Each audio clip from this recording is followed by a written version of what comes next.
Keith, it's been 6 long years since the Sabres last made the playoffs, but a new season brings new hope and excitement for a year full of heart-racing action. And Elisa says these are some of the best first-day conditions she's ever seen. Beeline's basketball career began in the backyard, so it's only fitting that this is where his family gathers to watch his second try at the national championship. And by tonight, the mound of snow I'm standing in will be 15 feet high. That'll then be smoothed over for riders to be able to enjoy tomorrow. 1,000 people. All in that water. It's about 45 degrees, but apparently it feels like ice. So right now you've got a bunch of land that's just going unused. This is what it looks like right now. But the developers have a plan and a vision to completely revitalize it. Keith and Ashley, that sports complex will be part of a larger 20-acre facility that could become a hotspot for work and play along Elk Street. So LaShawn McCoy is pretty much cemented as the Bills' #1 running back. But after him, it's been a little bit of a toss-up. And today, it got even more confusing.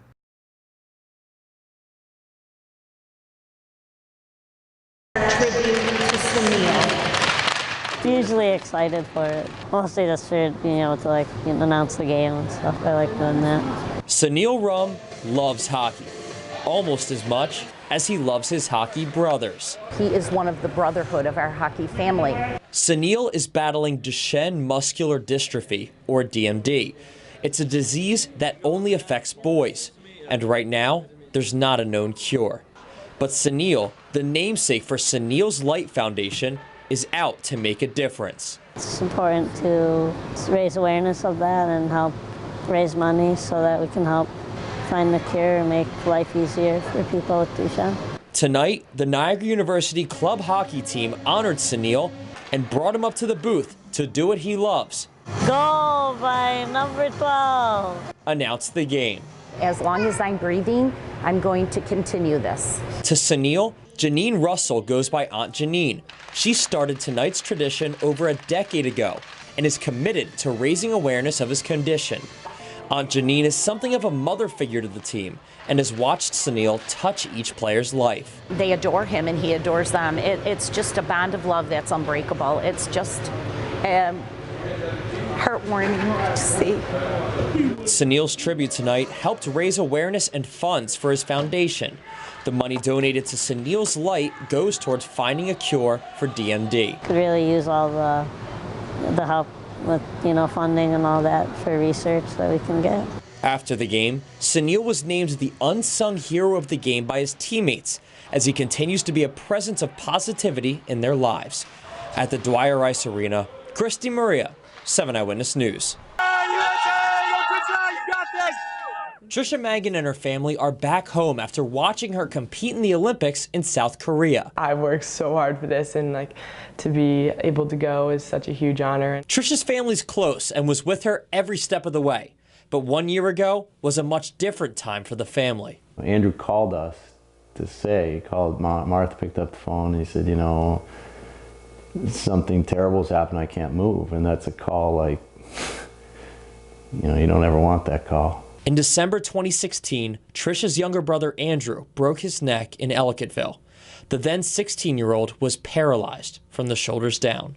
To see your child, badly injured for anybody is, you're like, put me there. Andrew was rushed to ECMC. Days later, he was airlifted to a leading Denver hospital.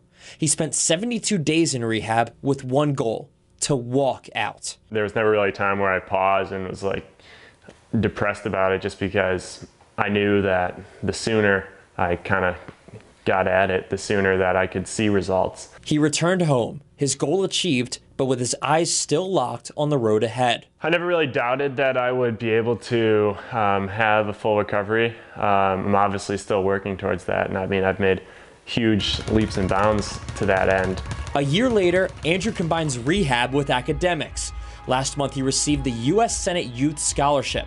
On Saturday, 1 year to the day after this moment, when he came back home, he will leave on a plane to join other recipients in Washington. It's just other people realizing what we already know. And still, Andrew pushes forward. There's one thing that we can choose every day, and that's our attitude. Chris DiMaria, 7 Eyewitness News. I mean, Cameron's just incredible. He's an incredible fighter and gives me inspiration every day. Austin Rico is talking about his little brother in Spokane, who's facing the biggest fight of his life.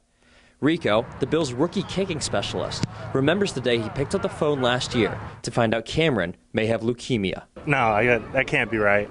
Not my family, not my little brother. Nothing can prepare you for that call.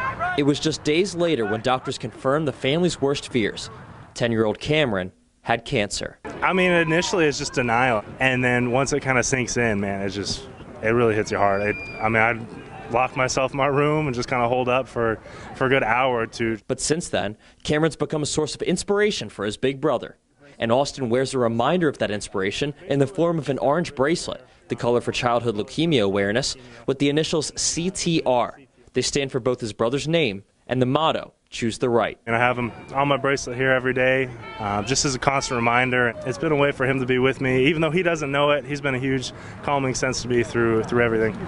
With Austin fighting for a roster spot and Cameron battling his disease, the two brothers, Cameron the youngest of 4 and Austin the oldest, motivate each other. We've had our own kind of personal deal. I've told him, all right, you do everything in your power to get back to full health. I'm going to do everything in my power to make sure that next game you come to is going to be an NFL football game. And this week, Austin will make good on his end of the pact. Sure enough, Thursday night here, he'll be down, I believe, on the sidelines, at least at the start. So far we both held up our end of the deal, and he's proven to me that you can fight through anything, and you just got to do it with a smile.